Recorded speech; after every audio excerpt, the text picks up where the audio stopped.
La guerra espiritual es un término que escuchamos con frecuencia en la Iglesia, aunque muchas personas tienen una idea general de lo que significa, no todas comprenden completamente su alcance.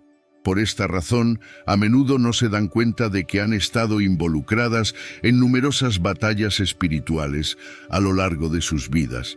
El diablo está decidido a impedir que las personas conozcan a Dios y confíen en Él con sus vidas.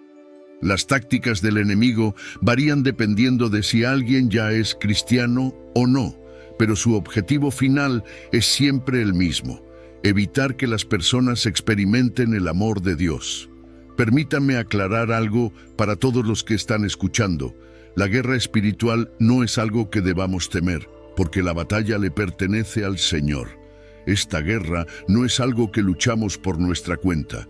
Más bien, permitimos que Dios luche por nosotros, porque sólo así podremos librar una guerra espiritual victoriosa. Esta guerra afecta cada área de nuestras vidas y no hay forma de evitar el conflicto.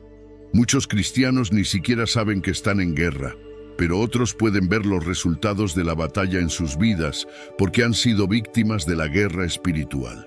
Están desanimados, deprimidos, oprimidos y derrotados. Otros han sufrido en sus matrimonios y familias. El divorcio, el conflicto y el abuso son algunas de las heridas de batalla que estos creyentes cargan.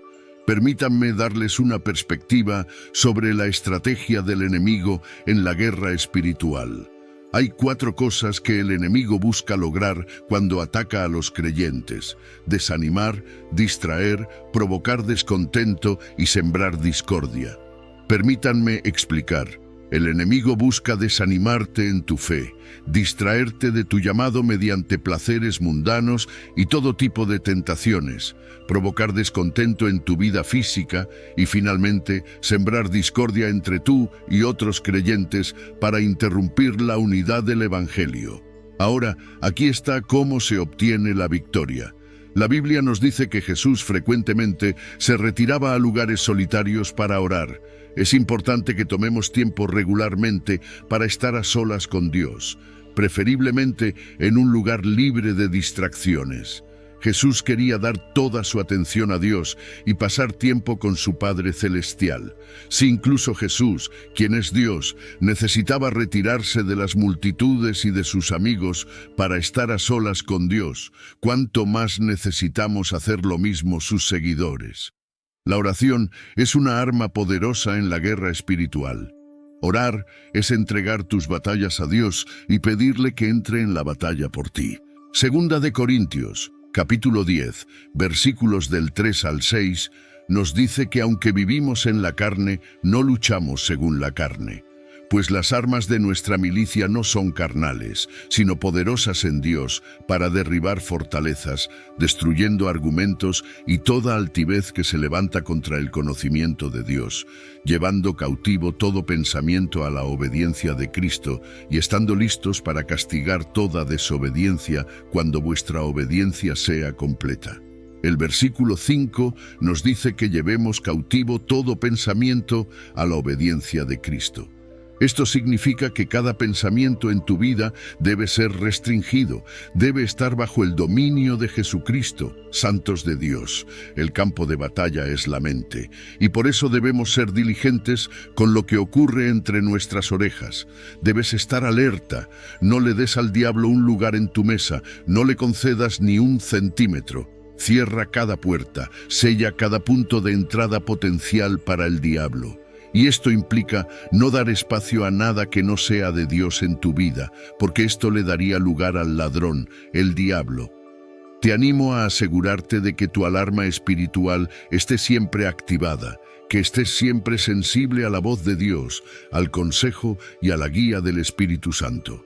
Mantente alerta, lleno del Espíritu Santo, para que puedas discernir cualquier intento de este ladrón de entrar en tu vida. La traducción ampliada de Primera de Tesalonicenses, capítulo 5, versículo 6, nos dice: no durmamos, pues, como los demás, sino vigilemos y seamos sobrios. Como hijos de Dios, se nos ha advertido que tenemos un enemigo, un ladrón que viene para robar, matar y destruir. Pero aquí es donde debemos tener confianza. Dios está de nuestro lado, Dios está en nuestro rincón.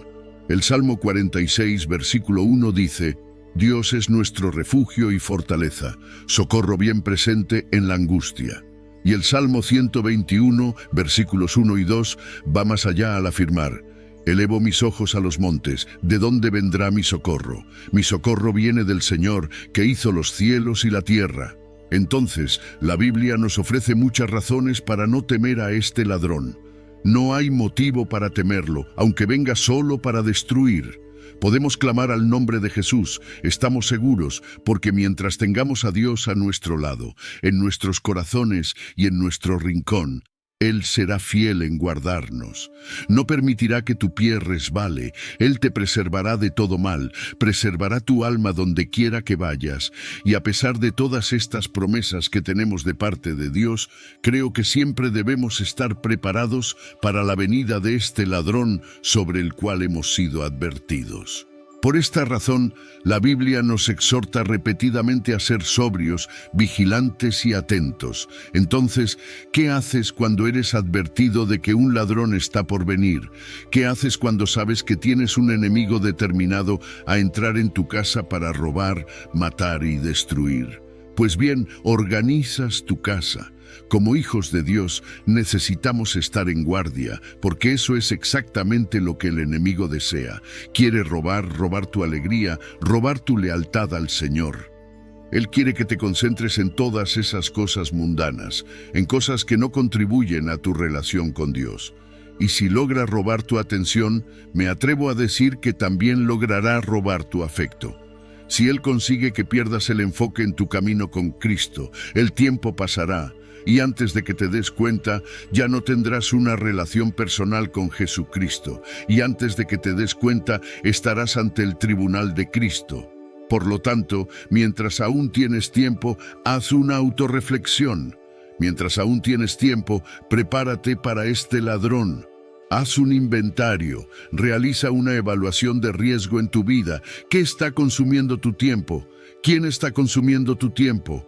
Mientras aún puedes, busca al Señor mientras Él puede ser hallado, invócalo mientras está cerca, porque con Dios a tu lado ya se te ha asegurado la victoria. No le des al enemigo ni un centímetro, no le des espacio ni oportunidad. En lugar de eso, escóndete en Cristo, ármate con la palabra de Dios, ármate en oración, cúbrete con la sangre de Jesucristo, permanece bajo la sombra del Todopoderoso siempre y vístete con toda la armadura de Dios y estate listo para luchar. La fe es tener una confianza firme en Dios, es confiar en que Él es la salida, es confiar en que Él es un pilar de fuerza cuando te sientes débil. La fe es decir, estoy en las manos de Dios a pesar de lo que venga. La fe es creer que Dios honrará y cumplirá su palabra en el momento de necesidad. Tener fe es confiar en el Dios Todopoderoso y creer que Él vendrá en tu ayuda en todas las circunstancias. Ahora, lo interesante sobre la fe es que se define y se refina más en circunstancias difíciles. No tengas miedo ni pienses que necesitas una fe del tamaño del arca de Noé. En su enseñanza sobre la fe, Jesús solo exige que tengamos fe del tamaño de un grano de mostaza. Hebreos capítulo 12, versículo 2 dice: «Puestos los ojos en Jesús, el autor y consumador de nuestra fe, quien por el gozo puesto delante de él, soportó la cruz, menospreciando la vergüenza, y se sentó a la derecha del trono de Dios». Si sientes que tu fe es inadecuada, recuerda estas dos cosas. Tu único requisito es tener fe del tamaño de un grano de mostaza. Mirar a Jesús como el principio y el fin de la fe cristiana es fundamental. Existe una tendencia entre los creyentes de aferrarse a las Escrituras que hablan de protección, esperanza y misericordia, mientras que ignoran otras como Santiago, capítulo 2, versículo 19, que dice: «Tú crees que Dios es uno, bien haces, también los demonios creen y tiemblan». El reino espiritual es tan real como la pantalla que tienes frente a ti. Los demonios son tan reales como los ángeles sobre los cuales disfrutamos leer cuando se trata de nuestra protección. No obstante, los demonios no son algo que debamos temer o del cual debamos asustarnos, porque se nos ha ofrecido poder y protección a través de la sangre de Jesucristo. Sin embargo, esto no es una excusa para ignorar el hecho de que los demonios, los espíritus impuros y malignos, aún operan en el mundo hoy en día. Si no lo sabías, los demonios pueden ver, tienen ojos y pueden reconocer quién es esta persona o aquella. Basta con leer Marcos capítulo 3, versículo 11, y encontrarás lo que dice: y siempre que los espíritus impuros lo veían, se postraban ante él y gritaban: «Tú eres el Hijo de Dios». Ellos lo vieron y lo reconocieron. Para ir un paso más allá, los demonios pueden enseñar, aunque falsamente, pero aún pueden poseer a una persona para enseñar herejías. Solo hay que leer Primera de Timoteo, capítulo 4, versículo 1. Pero el Espíritu dice claramente que en los últimos tiempos algunos se apartarán de la fe, prestando atención a espíritus engañadores y doctrinas de demonios. ¿Lo captaste? Doctrinas de demonios. Estoy subrayando todo esto para que las escamas puedan ser removidas de tus ojos. Necesitamos darnos cuenta de contra quién estamos luchando y lo que estamos enfrentando. El cristiano promedio es un lector superficial de la Biblia, es decir, leen la Biblia, pero no la estudian intencionalmente. Leen la palabra de Dios, pero no buscan adquirir conocimiento de la Biblia de manera intencional, y ese es el problema. La primera línea de Oseas, capítulo 4, versículo 6 dice: «Mi pueblo es destruido por falta de conocimiento». Falta de conocimiento. ¿Alguna vez has conocido a otro creyente que está en medio de una batalla espiritual, pero no sabe que lo está? Quiero decir, están siendo atacados por todos lados. Su matrimonio está bajo ataque y piensan que son los amigos el problema. Están enfermos en sus cuerpos, pero el médico no parece encontrar una causa. Su dinero no está sumando, aunque hayan automatizado sus ahorros. Nada tiene sentido para ellos, sin importar lo que esté sucediendo, porque hay una falta de conocimiento. Y digo falta de conocimiento porque un cristiano superficial lucharía contra todo y todos los que están frente a él. Pero un creyente maduro sabría cómo manejar la situación. Efesios, capítulo 6, versículo 12, nos dice que no luchamos contra carne y sangre, sino contra los gobernantes, contra las autoridades, contra los poderes cósmicos de esta oscuridad presente, contra las fuerzas espirituales del mal en los lugares celestiales. Este es el conocimiento que necesitamos entender. Nuestra lucha no está en este reino físico, sino en el reino sobrenatural. Y la realidad es que el reino espiritual a menudo puede manifestarse en el reino físico, lo que puede confundir al creyente superficial. Por ejemplo, cuando un hombre poseído por un demonio se encontró con Jesús en Mateo, capítulo 17, la Biblia dice en el versículo 18 que Jesús reprendió al demonio, y éste salió del niño y fue sanado en ese momento. La secuencia de eventos aquí es clara. El niño estaba poseído por un demonio. Jesús reprendió al demonio. Este salió del niño y el resultado de la expulsión del demonio fue la sanación. Es sorprendente descubrir que la Biblia frecuentemente vincula causas espirituales con efectos físicos, y este es un aspecto crucial para comprender cuando profundizamos en las Escrituras. El caso del niño en Mateo, capítulo 17, es un ejemplo destacado. Uno podría esperar que la Biblia dijera que el niño fue liberado, pero en lugar de eso, dice que fue sanado en ese momento. Esto nos indica que el demonio era responsable de la enfermedad, porque tendemos a asociar los efectos de la posesión demoníaca con gritos, alaridos o una persona desfigurada haciendo ruidos antinaturales.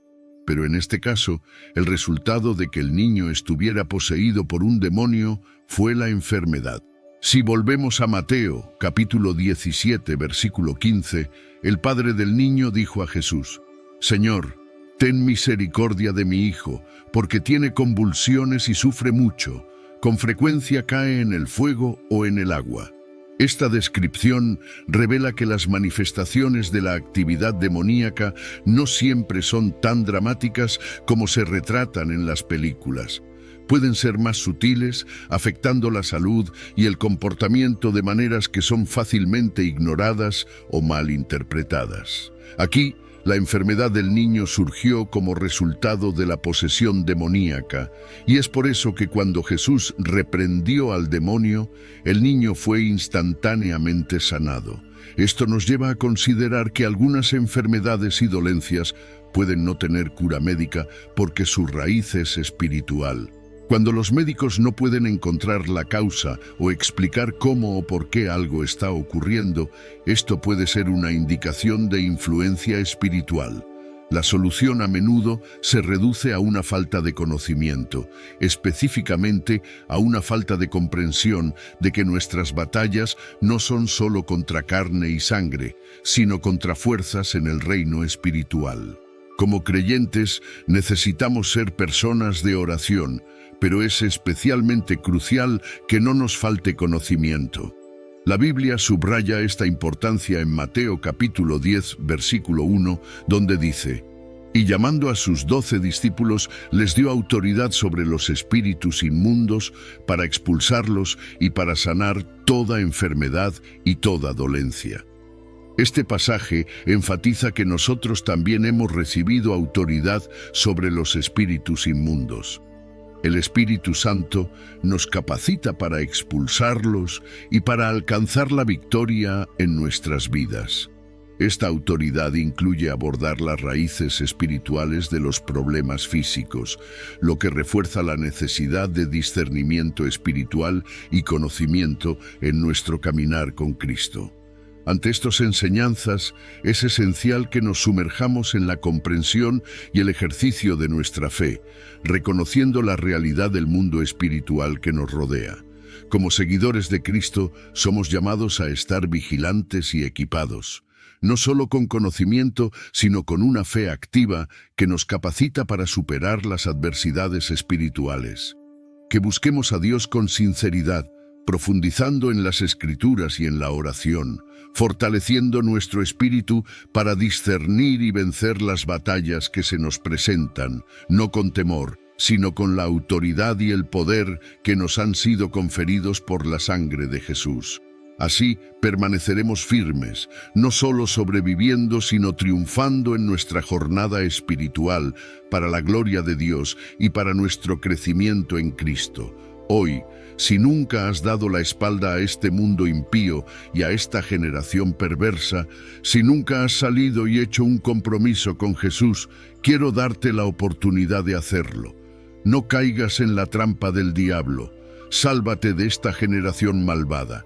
Sé que hay quienes necesitan hacer esto. No esperemos, esta podría ser tu última oportunidad.